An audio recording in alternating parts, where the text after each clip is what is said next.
Muy bien, pues muy buenas tardes y como creo que bastante gente también está pendiente en Hispanoamérica, yo no sé si será todavía la mañana en algún sitio, en cualquier caso me da una enorme alegría abrir el curso de Familias a Debate eh, compartiendo con todos vosotros pues una serie de vivencias.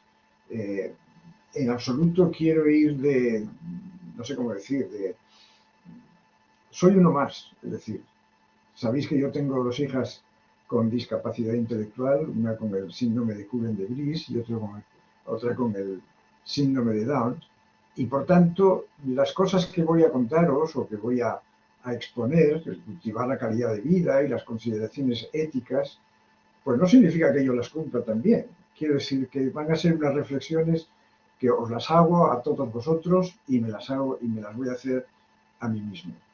Yo agradezco mucho a la Cátedra de Familia y Discapacidad de la Universidad de Comillas, muy especialmente a ti, María Dolores, y a Ana Brástegui. Y bueno, pues vamos a tener que empezar. Y ya que has recordado lo del año 2013, me vais a permitir que yo también haga este pequeño recuerdo. Una evocación. Pero no era yo el que hablaba, era Miriam. Miriam, que entonces tenía 37 años, ahora tiene 46 en estos 9 años que han pasado. Y como veis, pues hablaba y habló. Y muy bien, por cierto, ahí mismo en comillas. Para mí es un recuerdo precioso el que tengo y que quería compartirlo con todos vosotros. Y ya sin más, pues vamos a empezar con lo primero.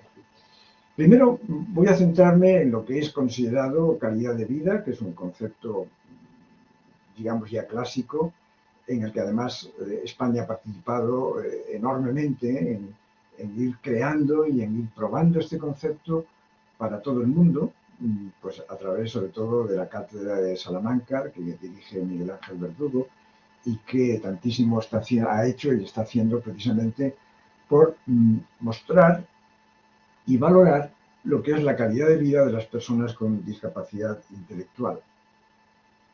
Me voy a centrar pues en esta primera parte, en lo que entendemos hoy día como calidad de vida y a ver qué cosas podemos captar de ese concepto.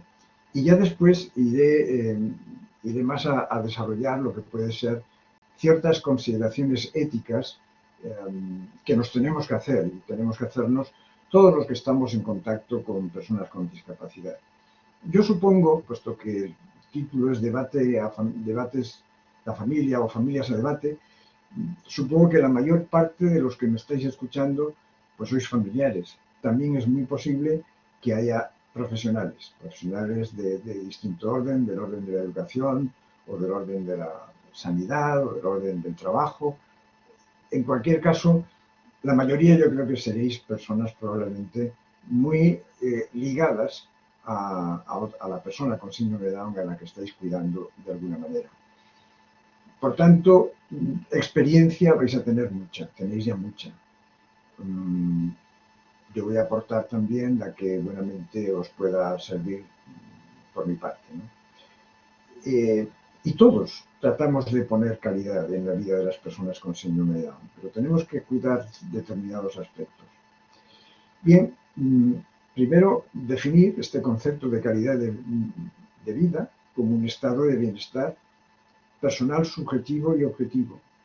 Claro, esto ha tardado mucho tiempo en darnos cuenta, porque hasta hace relativamente poco era el concepto que nosotros teníamos de qué era calidad de vida, pero nunca les preguntamos a ellos realmente si se sentían en calidad. Entonces es cuando ha venido desarrollándose todo este tipo de análisis y de entrevistas y de baremaciones para ver realmente en qué consiste esto de la calidad de vida. Estado de bienestar personal, subjetivo y objetivo. El subjetivo lo tiene que decir la persona. El objetivo pues puede ser en razón de toda una serie de normas y cuestiones y dimensiones que vayamos nosotros formando. De una manera multidimensional y naturalmente que tiene profundas implicaciones éticas.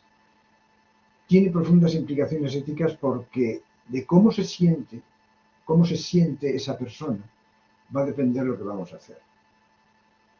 Y si creemos que estamos bien, pero ellos no se sienten bien por alguna razón, pues algo quizá no estamos haciendo bien. Entonces, el boceto va a estar influenciado por los factores personales y ambientales. Ya veremos después que el concepto de calidad de vida es claro, pero que después la aplicación a cada uno puede ser muy distinta.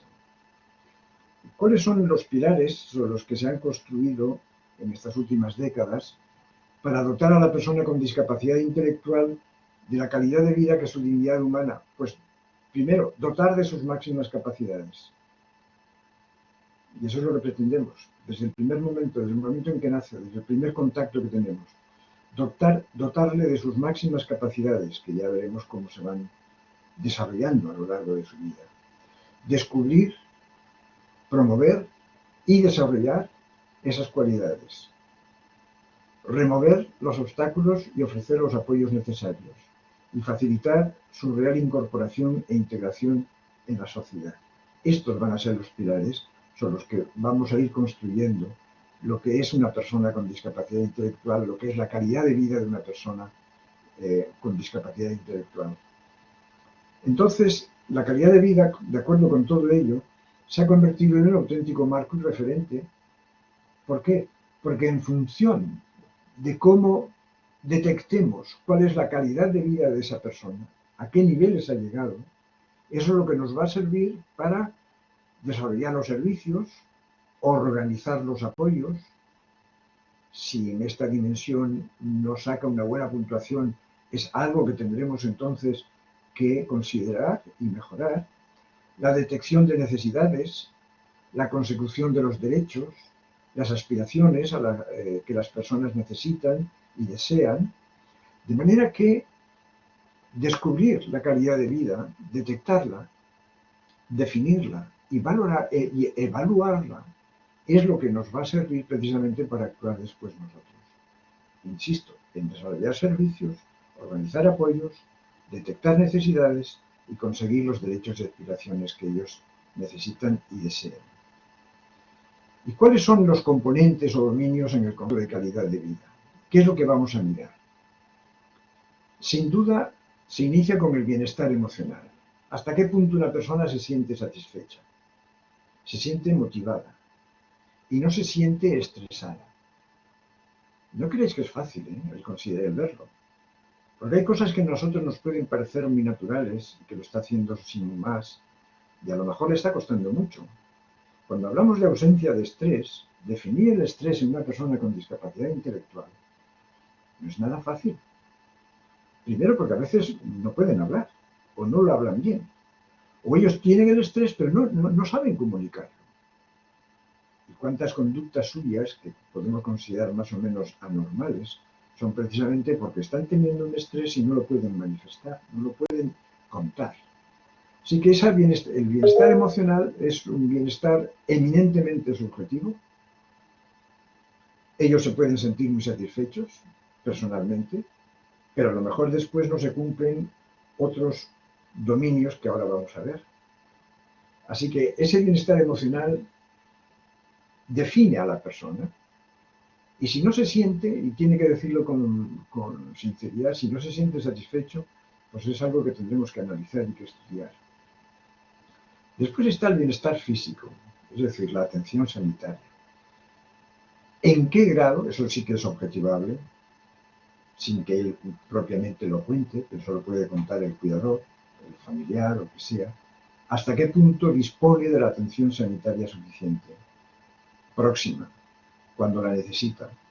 ¿Hasta qué punto esa atención sanitaria es la adecuada a la naturaleza de la persona que estamos tratando? ¿En qué grado es atendida? Si el médico o la enfermera o el que sea, el profesional sanitario en general, realmente se muestra familiar, se muestra de acuerdo con si es capaz de mirarlo bien, si sabe bien de qué va, si sigue un programa de salud adecuado al tipo de discapacidad que tenga, de discapacidad intelectual que tenga. ¿Cuál es el grado de bienestar material? Es decir, si hay ahorros, si hay una vida confortable, pues sabéis de sobra a qué podemos llamar el bienestar material. Pero claro, eso hay que objetivarlo. El ahorro actual, el futuro, hay una vida confortable, es decir, tiene calefacción. Este año lo podemos pasar mal, según dicen. Es decir, si tiene una vida confortable, si come bien, etcétera. ¿Cuáles son las relaciones interpersonales? Si tiene amigos o no, qué familiares tiene, qué capacidad de comunicación con estas personas tiene, aunque su comunicación verbal a lo mejor sea difícil. Sin embargo, si tiene amistades o está simplemente en el reducto familiar, esas relaciones interpersonales son muy importantes. Claro, esto varía mucho dependiendo de el pasado de esa persona, la edad que tenga, el cuidado que ha habido desde el principio, si ha empezado a desarrollar amigos, ¿en dónde? ¿En el colegio? ¿En una asociación? ¿En una institución más o menos de apoyo? Los familiares, que serán los hermanos, que serán los tíos, los abuelos, los primos, etcétera, pero también va a depender de la edad. No es lo mismo la situación del familiar cuando la persona es pequeña, el niño o la niña son pequeños, que cuando ya son mayores. Esto tendríamos que hablar muchísimo, ¿no? Donde entonces ya los padres son ancianos, tiene hermanos, se han hecho cargo de, a lo mejor no tiene hermanos, es decir, todo eso es algo que hay que analizarlo muy bien. El desarrollo personal, ¿en qué grado lo ha conseguido? Si conocemos las competencias que tiene, si de acuerdo con esas competencias le damos las oportunidades para desarrollarlas. Si está o no está en trabajo, tiene o no tiene trabajo. ¿Cuál es la inclusión y participación social? Es decir, ¿en qué grado uso los entornos y recursos comunitarios? Sean de transporte, sean de ocio y tiempo libre, hasta qué punto se desenvuelve, si los tiene próximos, cuánta ayuda puede necesitar para. ¿Hemos preparado a esta persona para que realmente utilice los entornos adecuadamente? Está después el concepto de autodeterminación. Si realmente tiene capacidad para elegir, esa capacidad de elegir naturalmente dependerá de qué sea lo que tiene que elegir. Y hay cosas en las que simplemente nos tienen que decir lo que tenemos que hacer y no tenemos otra opción. Pero en muchas sí que tenemos opción. ¿Desde cuándo empezamos ya a darle a elegir cosas? Desde que es pequeño, para que vaya ya sabiendo elegir, sabiendo seleccionar, sabiendo tomar decisiones, en qué grado es capaz de defender ideas, sus propias ideas, con qué lógica. Claro, cada uno de estos conceptos o dominios, como veis, tiene cantidad de situaciones, de variedades, de cuestiones a tratar, ¿no? Para eso están, naturalmente, los cuestionarios y todos los sistemas de evaluación de calidad de vida que ya se han desarrollado. Si conoce los derechos que tiene y si somos capaces de que realmente esos derechos que tiene sean responsables y se cumplan. Yo he añadido, y no solamente yo, también otras personas tratan de añadir la dimensión espiritual como otro concepto o dominio en la calidad de vida. La dimensión espiritual en un amplio sentido, no tiene que ser estrictamente religiosidad, pero sí esa dimensión espiritual hay que tenerla en cuenta y darle oportunidades para su desarrollo, en función naturalmente de la familia. Eso es algo que también hay que medir y debe entrar también como un componente o dominio en el concepto de calidad de vida. Cabría pensar qué variables predictoras de calidad de vida son las que más pesan. En este sentido, acaba de salir, o hace muy poquitos meses, ha salido un trabajo en España, en Morán, Gómez, Balboni, Monsales, Verdugo, Rodríguez, que dice predictores de la calidad de vida individual en personas jóvenes con síndrome de Down. Bien, me refiero al síndrome de Down, que es algo que yo especialmente conozco, pero también podría hacerse. Lo que pasa es que el trabajo se ha hecho en personas con síndrome de Down. Concretamente, se valoró en 400 4 niños y jóvenes, por tanto es una edad todavía joven, de 4 y 21 años, y a base de unas encuestas que se realizaron en 73 asociaciones que proveían servicios. Entonces, para que veáis en dónde suelen ser altas las puntuaciones, de acuerdo con este trabajo, pues bienestar material y bienestar físico. Yo creo que es bastante claro, porque es lo que primero que vemos, ¿no? Lo que más nos preocupa inmediatamente, que haya un buen bienestar material, ahí obtuvieron altas puntuaciones en general, y bienestar físico. Bajas puntuaciones, en cambio, en autodeterminación, es decir, la capacidad para elegir lo que realmente esa persona desea, y la inclusión social. Ahí las puntuaciones de calidad de vida, este marco de 404 niños jóvenes, 404 personas y 73 asociaciones, pues la inclusión social la vieron baja, tanto la autodeterminación como la inclusión social. ¿Y qué factores predictores podían ser para ver si iban para más o para menos?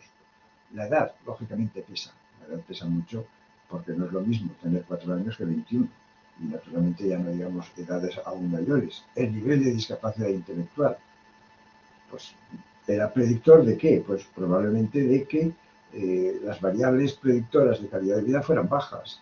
El nivel de necesidades de apoyos también era un elemento predictor. El tipo de escolarización y el tamaño de la organización del apoyo.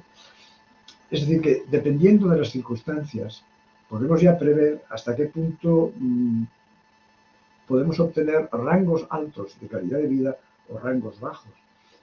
Y esto es importante saberlo porque las instituciones tienen que cuidarlas, las familias tenemos que cuidar precisamente en dónde alcanzamos un nivel alto de calidad de vida y en dónde, en cambio, es más probable que alcancemos un nivel bajo. Eso digamos que es un faro que nos va llevando hacia donde tenemos que ir. Por tanto, esto de la calidad de vida, pues no es un concepto único. ¿Por qué? Porque ha de ajustarse a las cualidades propias de una persona y a su contexto. Tendemos a meter todo en un mismo saco, y no es así. Y decimos, una persona de síndrome de Down ya se tiene esto, le pasa otro. Cada persona con una discapacidad intelectual concreta es muy distinta de otra. Y ya no digamos si tratamos de comparar distintas formas de discapacidad intelectual, distintos tipos. Por tanto, tenemos que mirar la calidad de vida, pero también teniendo en cuenta cuáles son las limitaciones con que nos vemos, de acuerdo con las cualidades propias de una persona y en su contexto, porque los contextos son distintos, porque vivimos en ciudades distintas, con necesidades distintas, con facilidades distintas, las familias somos muy distintas, unas miramos más una cosa y otros, en cambio, nos preocupa más otra. Al fin y al cabo, la singularidad es una nota sustancial, concretamente en el síndrome de Down, que es superior incluso a la que observamos en el resto de la población. Es decir, que el individuo con síndrome de Down es único, como el individuo con otro síndrome. Es único. Se parecerá en algunas cosas a los que son de su misma condición, pero con unas diferencias claras, por su razón genética y por el contexto en que vive. Entonces, la promoción de la calidad de vida, quien dice de una persona con síndrome de Down o de cualquier otra discapacidad, ha de ir paralela a la promoción de vida de su entorno, familia y comunidad. Es decir, la calidad de vida de una persona con discapacidad tiene que ir en paralelo con la promoción de vida de su entorno, de la familia y comunidad. En una familia en donde se descuida mucho, por ejemplo, la convivencia o el diálogo, pues no se extrañe que entonces la calidad de vida en cuanto a diálogo se refiere de la persona con discapacidad sea bajo. Si queremos promoverla, no, es que este niño no habla, es que este niño no se comunica. Oye, ¿y vosotros ya os comunicáis en casa, por ejemplo? No, es que ya va a hacer, ya hace logopedia, que la logopedia te ayuda a mejorar el lenguaje, pero donde realmente se desarrolla el lenguaje y la comunicación es en casa. Si en casa no promocionas la comunicación, pues tu hijo no se comunicará. La calidad de vida de todo adulto empieza a ser perfilada en su niñez. Por tanto, esa calidad de vida tenemos ya que iniciarla, cuidarla, fomentarla, cultivarla ya desde la niñez. y mucho más si la persona tiene discapacidad intelectual. Tanto dependemos de cómo hemos sido de niños. Claro que mejoramos con la edad, pero en buena parte nuestra niñez nos marca. Y lo que recibimos o no recibimos en la niñez, pues después lo vamos a sentir. Por otra parte, la calidad de una persona con discapacidad, promover la calidad de una persona con discapacidad lleva aparejado el desarrollo paralelo de toda una serie de valores o de virtudes. Y aquí vamos a entrar ya en las consideraciones éticas que hemos mencionado por parte de las personas que le prestan su apoyo, es decir, el factor humano. Nosotros somos los cuidadores. Cómo sea la calidad de vida de una persona va a depender en buena parte de cómo se ha ido formando la persona y de cómo es nuestra propia acción, nuestra actitud. Cuáles son nuestros valores. Valores que tenemos que convertir en virtudes, en hábitos. Y es donde voy a pasar ahora a la segunda parte. Y en primer lugar, ¿qué necesitamos como familia? El temple. Temple, que es una palabra en español. Hoy día nos gusta, o a algunos les gusta más hablar de resiliencia. Yo creo que el término temple lo expresa muy bien. A ver, cuando una familia entra en contacto con la discapacidad intelectual y se ve en la necesidad de afrontarla, porque o lo hace ella o no lo hace nadie, se ve en la necesidad de desarrollar su temple. Lo voy a decir muy sencillamente, ¿eh? Nos ha tocado. No lo preveíamos, a lo mejor ni lo queríamos. Bien, hay personas que adoptan a personas con discapacidad, eso es una maravilla. Pero generalmente la persona con discapacidad nos viene. Entonces tenemos que desarrollar el temple, es decir, esa capacidad de resistir con paciencia, una paciencia activa, que lo vamos a repetir varias veces, este concepto de paciencia activa, ante lo que en principio se presenta como una adversidad, hablando clara y sinceramente. Cuando nació mi hija mayor, que ahora después, muchos años después, descubrimos que lo que tenía es un síndrome, que es el síndrome de Coulin-de-Vries, que hasta hace poco no se conocía, pero ya a los pocos meses empezamos a ver que ya había dificultades especiales, pues claro que se nos apareció como una adversidad. Cuando años después nació nuestra segunda hija, Miriam, con síndrome de Down, tampoco la esperábamos. Y también, pues, naturalmente que la recibimos como una adversidad. Bien, ante ello hay que desarrollar el temple y resistir con paciencia ante esa adversidad seria, porque es una cosa seria, una persona con discapacidad que llega a una familia, pues realmente se crea un problema ante el cual tenemos primero que resistir y después actuar con determinación a lo largo de toda una vida. Por tanto, es por un lado resistir y por otro lado actuar. Eso es lo que define la resiliencia.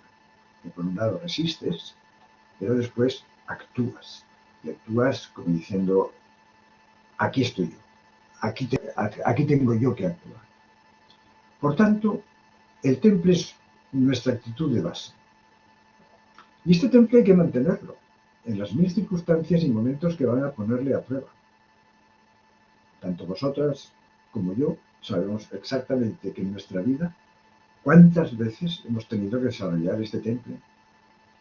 Porque eso es lo que va a capacitar para poner en juego las dos clases de valentía que distinguía Platón, tal como nos lo recordó Marina en uno de sus libros, que es el coraje de emprender ante lo que se nos ha venido encima y el coraje de perseverar. Son los dos grandes elementos que definen el temple. Emprender ante lo que nos ha venido y perseverar en esa empresa. Y eso es lo que define la fortaleza. Esa fortaleza es la que nos da el ánimo, la esperanza para actuar en cada momento.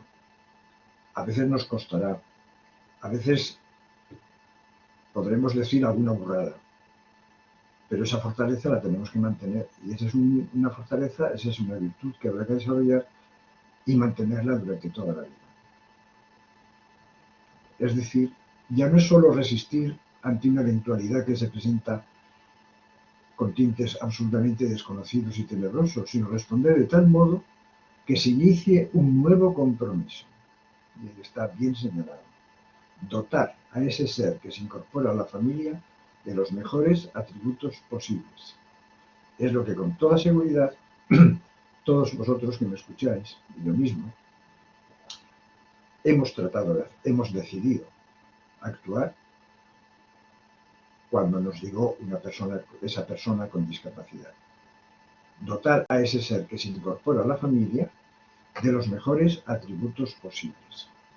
Posibles dentro de las posibilidades de la persona, con toda su carga genética, con toda su carga biológica, y dentro de las posibilidades de la familia, del entorno, etcétera, etcétera.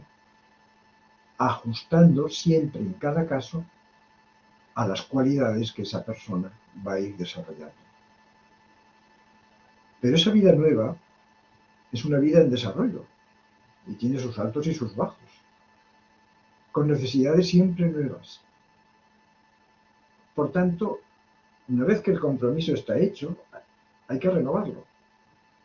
Porque lo que hacíamos hace unos meses o hace unos años, ahora ya no es útil.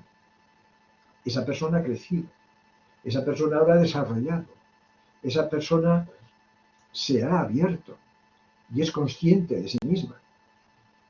Y nosotros tenemos que tener conciencia de la consciencia de esa persona para saber en cada caso qué es lo que mejor le puede servir para alcanzar el nivel que nos gustaría, que creemos que puede llegar a alcanzar.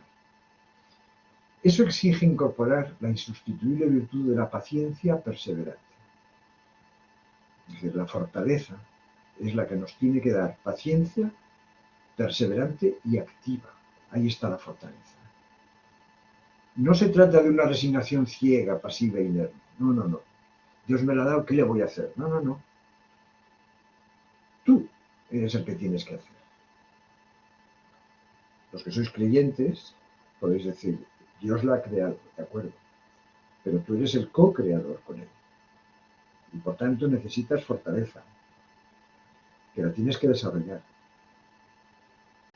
que la tienes que alcanzar, pero esa fortaleza está ahí. Y lo mismo, no solo al familiar, el cuidador no familiar, el profesor, el profesional ocupacional o el sanitario. Y aquí hay una diferencia. La familia en general le ha llegado la persona con discapacidad y va y desarrolla su temple. En general, el profesional, el profesor, ha elegido el estar en contacto, dándole los servicios que tiene que dar, ha elegido el estar en contacto con la persona. Y ahí, claro, la situación puede ser distinta, porque por otra parte, el familiar está todo el día. Bien, puede que haya otras horas en que la persona con discapacidad esté fuera de casa, pero está todo el día. El profesional, depende de qué tipo de profesión sea, si es el médico, pues será cuando le visite, si es el maestro, naturalmente entonces estará más tiempo, pero solamente, digamos, ratos y los fines de semana libres, etcétera, etcétera. En cambio, el familiar, ¿no? Está permanentemente, a menos que la persona con discapacidad, pues, salga de casa y ya sea haya conseguido un alto grado de autonomía, y entonces está mucho tiempo fuera de casa. Por tanto, llegamos a un punto crítico que es el trato diario. El trato diario es el día a día, el gota a gota, el día a día, en que estamos en contacto con la persona con discapacidad. Desde que nos levantamos hasta que nos acostamos y a veces también durante la noche, o parte de la noche. Yo por lo menos algunas veces por la noche hay que estar un poco viendo lo que pasa en casa. Entonces se impone ofrecer una visión muy concreta sobre cómo debemos comportarnos. Aquí están las reflexiones éticas, ¿no? Quienes estamos en contacto con las personas con discapacidad. Se impone pues hablar de virtudes que hemos de desarrollar y practicar en nuestro trato diario. Sí, la palabra virtud no cae bien, pero es lo que realmente tiene que ser, que es el hábito. Es indispensable porque pone negro sobre blanco lo que tenemos que hacer y cómo lo tenemos que hacer. Y no desde un planteamiento institucional o político, sino de forma práctica, personal y humana. Es el día a día, ¿eh? Apelando a nuestro comportamiento diario cuando entramos en relación con esa persona con discapacidad.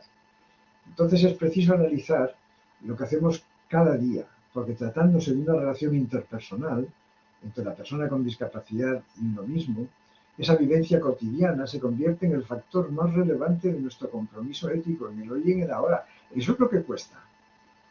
Esa vivencia cotidiana, ese mantener el tipo permanentemente, el saber ajustar en cada momento cómo tenemos que tratarlo y a dónde podemos llegar, cuándo podemos hacer esto, cuándo tenemos que decirle que no, de qué manera se lo vamos a decir. Entonces, ¿cómo conseguir que nuestras decisiones previamente interiorizadas se expresen en hábitos de conducta? A ver, si yo ya me he propuesto, yo realmente quiero tratarle, quiero verle, quiero tal, pero lo tengo interiorizado, pero tiene que expresarse en hábitos de conducta de manera que salgan de una manera, diría, espontánea. Dice, me refiero aquí a Javier Echevarría, que es una persona que por lo menos durante muchos años ha trabajado en Deusto, no sé si estará todavía en la Universidad de Deusto, y decía, es cierto que en el trato diario con las personas con discapacidad son importantes los principios, pero son absolutamente indispensables las que denomino virtudes. Sí, yo lo tengo claro, los principios, tengo que tratarle así, tengo que tener paciencia, tengo que tener constancia, tengo que tener fortaleza, pero eso después tiene una manera de hacerlo efectivo y de una manera que salga, digamos, casi espontáneamente. Y entonces es cuando ya es la virtud. ¿Por qué? Porque ya es el hábito. El término ha perdido garra, el término de virtud, porque suena a mojigatería o ñoñería, dice Echeverría, a minusvaloración vital, y tratamos de sustituirlo por otros términos, las actitudes, los valores, pero no son lo mismo, porque la virtud realiza la excelencia del que actúa, le hace ser de hecho lo que potencialmente ya es. Es decir, el desarrollo de la virtud la convierte en hábito, es la disposición para hacer el bien que se expresa en la realización de unos modos de conducta que se mantienen y que son sostenidos. En definitiva, el hábito que significa práctica. Y lo tenemos ya en nuestra cabeza y nos sale espontáneamente, porque ya lo que veíamos antes como un principio, ahora ya lo estamos haciendo realidad y en cualquier momento, pues ya sabemos cómo hay que hablar. Y en cualquier momento ya sabemos hasta dónde podemos llegar y hasta dónde no. Ahora enseguida insistiré en algunos puntos más concretos, ¿no? El hábito significa práctica. Y ahí tenéis abajo toda esa referencia a la web nuestra de Downciclopedia, porque todos estos hábitos y todas estas virtudes, por así decir, que yo las voy a mencionar ahora, las tenéis ahí mucho más desarrolladas. Claro, desarrollar cada una de ellas en el ámbito de la discapacidad intelectual, pues lleva su tiempo, ¿eh? Tiempo del que no dispongo. Pero por eso estoy dando tiempo para que tengáis la diapositiva delante y podáis tomar nota, si queréis, de dónde está. En todo caso, lo importante es la de downciclopedia.org, ética y discapacidad. Y si dais ahí, ya aparecerá el trato diario, con lo cual inmediatamente la podéis llegar. Bien, adelante. Mira, aquí tenéis las virtudes, tal como las propone el propio autor, Echeverría, esas virtudes que tenemos que incorporar como hábito, ¿no? La amistad. Una amistad aceptando que la dimensión asimétrica que establece la propia discapacidad. Es evidente que no es lo mismo, para mí al menos, una persona de mi profesión con la cual intercambio todo lo que tenga que cambiar profesionalmente y conceptualmente, que la amistad que yo puedo desarrollar con una persona con discapacidad intelectual, sea de mi familia o no sea de mi familia, pero que naturalmente tiene un nivel en donde hay muchas cosas con las que no puedo compartir. Pero la amistad es no solo hablar, ¿eh? La amistad es una mirada, La amistad es cómo se mira. La amistad es cómo se sonríe. La amistad es cómo se trata. Cómo realmente la persona con discapacidad te ve, te mira y te estima. Otras virtudes, prudencia y fortaleza, que son apoyo decisivo para todas las demás. ¿Hasta dónde puedo llegar? ¿Hasta dónde puedo exigir? ¿Hasta dónde tengo que resistir? Prudencia y fortaleza en cada una de las actividades y de las situaciones en las que él, la persona con discapacidad, y yo coincidamos. Permitir algo, no permitirlo, mantenerme. ¿Eso qué significa? Ahí está la prudencia y la fortaleza que tenemos que ir desarrollando y llegar a esa armonía que muchas veces ha definido, me permitís que la cite, mi mujer María Victoria Troncoso, y que hay que saber y hay que ver cuándo es prudente hablar, cuándo es prudente decir que sí o decir que no, durante cuánto tiempo, hasta dónde. Después está la benevolencia, que es esa acogida, esa acción benefactora completada con la estudiosidad o impulso para mantenerse actualizado. Hay que estudiar, hay que leer, aquí estáis escuchando con enorme interés. No basta escuchar, hay que también estudiar y analizar y ver y leer. Hay que ser humildes. Humilde ante la persona con discapacidad. No te creas superior. Evita el peligro de una superioridad engreída. ¿Cómo no vas a hacer esto si yo te lo digo porque es que a mí me vas a discutir? Tenemos que ser humildes y tenemos que ponernos en su nivel, ponernos a su nivel. Está claro que tu razonamiento a veces puede ir mucho más allá del razonamiento al que él puede llegar. Pero tenemos que ser humildes a la hora de tratar a nuestros hijos o a nuestros alumnos, que no te vean ahí como el gran, tú lo sabes todo y tú tienes que hacer y yo tengo que obedecerte sin más. Dar confianza y esperanza. Desarrollar la confianza y la esperanza, que son las que posibilitan los modos de relación, los horizontes, y los estimulan. Confiar en que pueden. Tener esperanza de que lo que hoy no han conseguido, mañana lo pueden conseguir. Porque esa confianza y esperanza, pues es lo que nos dará precisamente el poder mantenernos en la fortaleza de la que antes hablábamos, en la paciencia y la perseverancia, que facilitan que el acompañamiento sea constante. Paciencia, mucha, activa. Paciencia no es simplemente, bueno, pues nada, ya se le pasará. ¿Qué puedo hacer ante esta situación? Pero con paciencia y perseverar. Lo que hoy no has conseguido, lo puedes conseguir.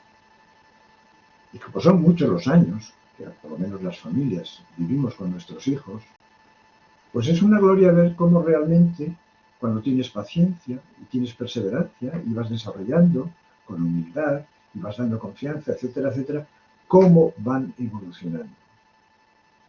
Su mente evoluciona también. ¿Cuántas cosas decíamos antes? No, lo que no se consiga a los 15 años, a los 16, malo. Ya no lo conseguirán. ¿Qué va? Ya lo creo que consiguen. Ahí también la edad en ellos influye y la experiencia en estas personas con discapacidad también desarrollan su experiencia y van mejorando. Y lo que hoy parece que no te han hecho caso, ¿cuántas veces se les va quedando dentro? Siempre y cuando establezcas ese diálogo con esa confianza, que aunque parezca, repito, que no te escucha o que no te entiende bien, si das tiempo, les va entrando. Por eso necesitamos tiempos de hablar, tiempos de convivir, tiempos de explicar. Programas, que esté ocupado. ¿Cuánto tiempo dedicas a charlar con él de una manera expresa, solos, y hablarle a su estilo y de manera que te comprenda, pero para ir explicándole, pues a lo mejor, ¿por qué ayer te dije que no hicieras esto? Y le vas dando las razones, porque en el momento que tú le dices no y quieres explicarle el por qué, no te hace ni caso. Pero cuando después tienes un ratito para hablar serenamente con él, con esa persona, y explicarle de una manera sencilla las razones por las cuales le has permitido o no le has permitido hacer algo, poquito a poco, año a año, lo va incorporando y va creando su propia responsabilidad. Para eso necesitas serenidad, necesitas mansedumbre, que permiten afrontar adecuadamente las situaciones conflictivas y difíciles en una relación, cuando a veces las cosas pues no van. Hombre, naturalmente lo estoy poniendo todo como si fuéramos, tenemos que ser perfectos. De sobra sabemos que a veces se nos va el aire, y chillamos y gritamos y tal. Pues claro que sí, porque son muchos años de convivencia y no siempre estamos de buen humor. Pero si esto lo hemos ido desarrollando, pues poco a poco se van convirtiendo, esas virtudes van siendo hábitos. Y sin querer, ya no nos sale el grito, sino nos sale la paciencia y el diálogo, sereno, mansedumbre, y ya al final la simpatía e incluso el buen humor, bueno, pues ojalá, que estimulan una relación esponjada y gozosa. Esa simpatía y ese buen humor, pues naturalmente hay momentos maravillosos en nuestra vida de relación con nuestros hijos con discapacidad intelectual.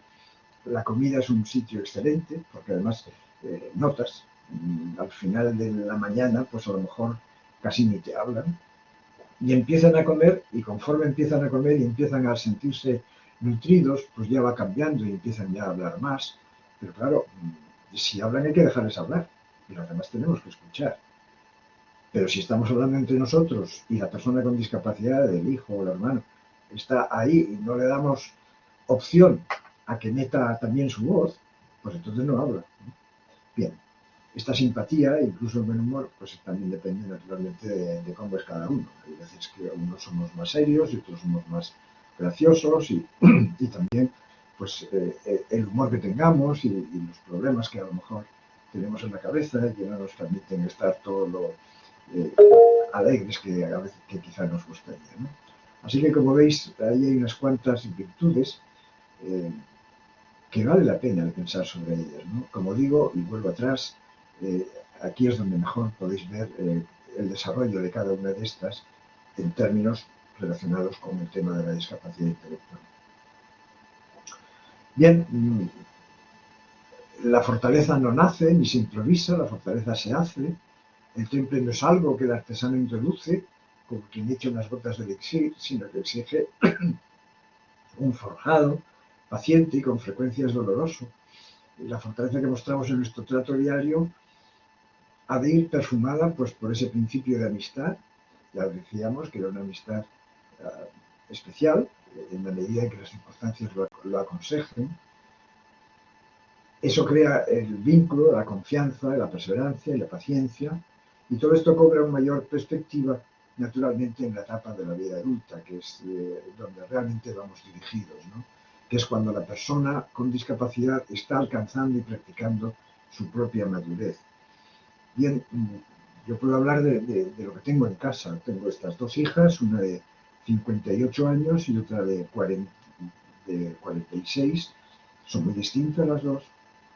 Su nivel intelectual es muy distinto, el grado de madurez que han obtenido y han alcanzado es muy diferente, pero nos damos cuenta, y en cualquier caso hay una madurez que no la tenían pues, hace 30 años, ¿no? Y ahí es, según la etapa, ahí vamos viendo y cambiando y adaptándonos a su propia naturaleza y a sus propias cualidades. Pues bien, aceptadas sus limitaciones, ha integrado una serie de principios y normas que conforman su vida y su experiencia.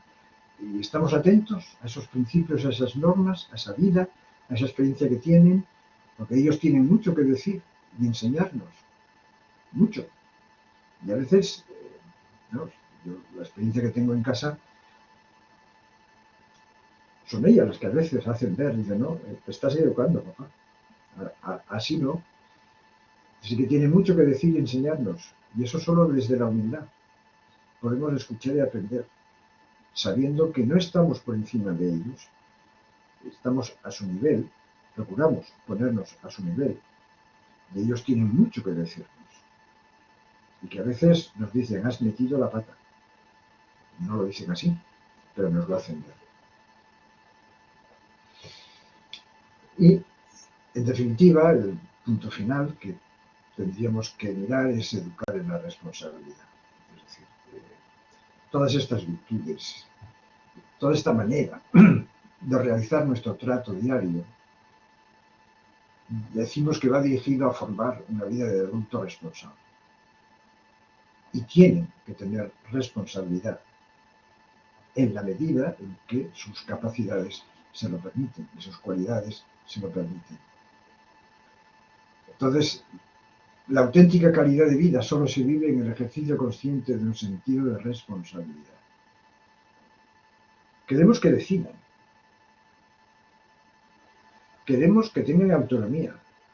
Pero una autonomía, si no han alcanzado un mínimo de responsabilidad, sería perjudicial, sería contraproducente, iría contra su propia calidad de vida. Entonces, junto al desarrollo de autonomía, de ir impregnando la realidad de la vida adulta. Pero esto no se adquiere de un modo innato, automático. Dice, es fruto de dos factores. Por un lado, la educación externa. Y no cabe duda que en la familia es donde reciben el mayor grado de educación que cabe. Pero además un proceso de maduración interior que tenemos que promover. Que no basta con que vivan a gusto, felices, todo tranquilo, haciendo lo que quieren. ¿Quieres esto? Tal. ¿Quieres estarte ahí quieto y parado viendo internet y viendo y tal y jugando con tu tableta? Pues venga. No es eso. Es un proceso de educación externa y de maduración interior para que ellos mismos se vayan sintiendo mayores, se vayan sintiendo más responsables, para que adopten toda una serie de actitudes, procedimientos, que los regulaciones que ellos mismos tengan. Y da gusto verlas. Si no, ahora me toca esto, ahora me toca lo otro. Ahora, la experiencia del COVID en ese sentido ha sido enormemente, unas veces fructífera, otras veces no. ¿Hasta qué punto